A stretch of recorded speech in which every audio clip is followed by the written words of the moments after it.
Assalamualaikum warahmatullahi wabarakatuh.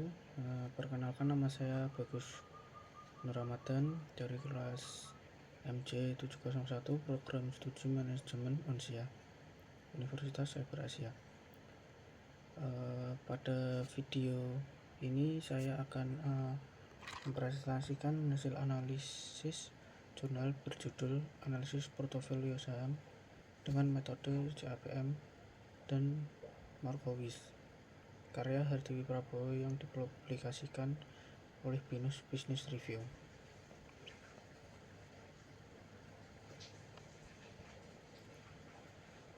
Pertama, latar belakang. Dalam dunia investasi, kita tahu bahwa semua investor tentu ingin mendapatkan imbal hasil atau return yang optimal dengan risiko serendah mungkin. Dua pendekatan yang sering digunakan untuk menyeimbangkan antara return dan risiko adalah CAPM untuk estimasi return dan teori portofolio Markowitz untuk mengelola risiko lewat diversifikasi. Di penelitian ini digunakan saham-saham dari indeks LQ45 karena tergolong saham blue chip yang liquid dan terpercaya. Selanjutnya itu rumusan masalah dan tujuan. Penelitian ini menjawab beberapa pertanyaan utama, yaitu bagaimana menghitung return yang diharapkan dari suatu saham. Selanjutnya, bagaimana cara memilih saham terbaik berdasarkan risiko. Selanjutnya, dan bagaimana cara menyusun portofolio yang optimal. Tujuan akhirnya tentu untuk menghasilkan kombinasi saham yang menguntungkan namun tetap dalam batas risiko yang dapat diterima. Selanjutnya yaitu teori CAPM. Capital Asset Pricing Model atau CAPM adalah model yang digunakan untuk menghitung return ekspektasi dari suatu saham berdasarkan beta atau risiko sistemasinya.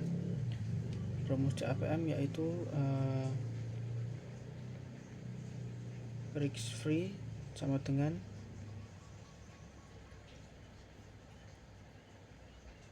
risk free tambah beta saham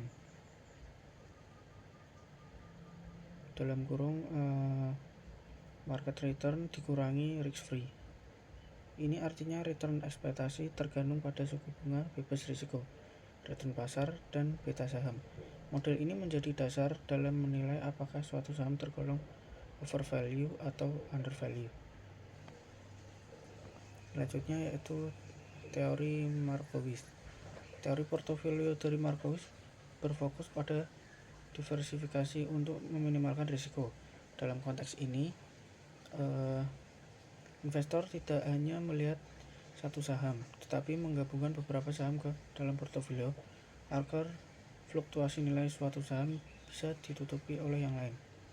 Toolsnya adalah standar deviasi, variansi, covariance, dan korelasi antar saham. Selanjutnya itu data dan sampel. Data yang digunakan dalam penelitian ini mencakup harga saham, indeks IHSG, dan suku bunga SBI dari bulan Februari 2009 sampai Januari 2011. Dari indeks LQ45 terpilih 19 saham yang secara konsisten masuk dalam indeks saham 4 periode berturut-turut.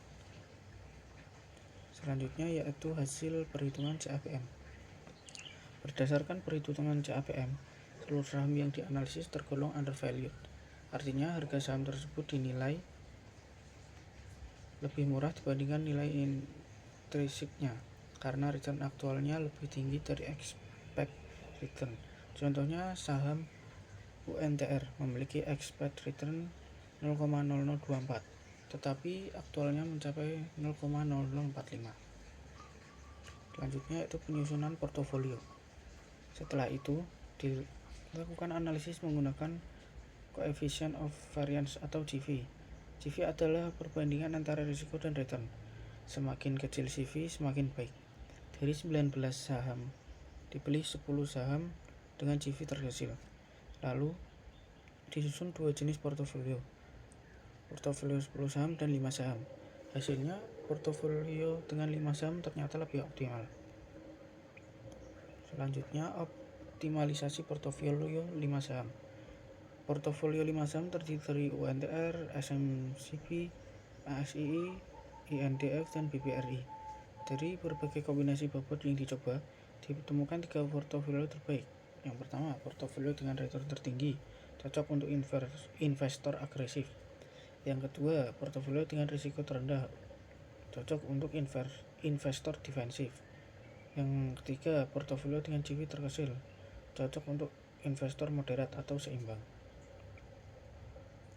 Selanjutnya, implikasi investasi.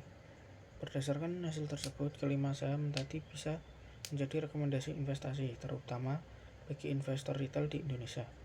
Investor dengan profil risiko yang berbeda bisa memilih portofolio yang sesuai dengan tujuannya. Selanjutnya, simpulan dan rekomendasi.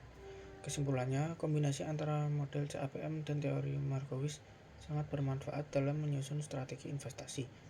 Saham-saham yang undervalued bisa menjadi peluang besar untuk memperoleh return optimal. Dan penyusunan portofolio dengan pendekatan diversifikasi mampu menekan risiko secara signifikan. Saya merekomendasikan agar investor terus memantau pergerakan saham dan mengevaluasi portofolionya secara berkala. Yang terakhir yaitu daftar pustaka. Seluruh referensi yang digunakan dalam penelitian ini berasal dari buku dan jurnal keuangan yang kredibel, seperti dari Jogianto, Keown, dan lainnya. Sekian presentasi dari saya. Apabila ada kesalahan pengucapan kata, mohon dimaafkan. Wassalamualaikum warahmatullahi wabarakatuh.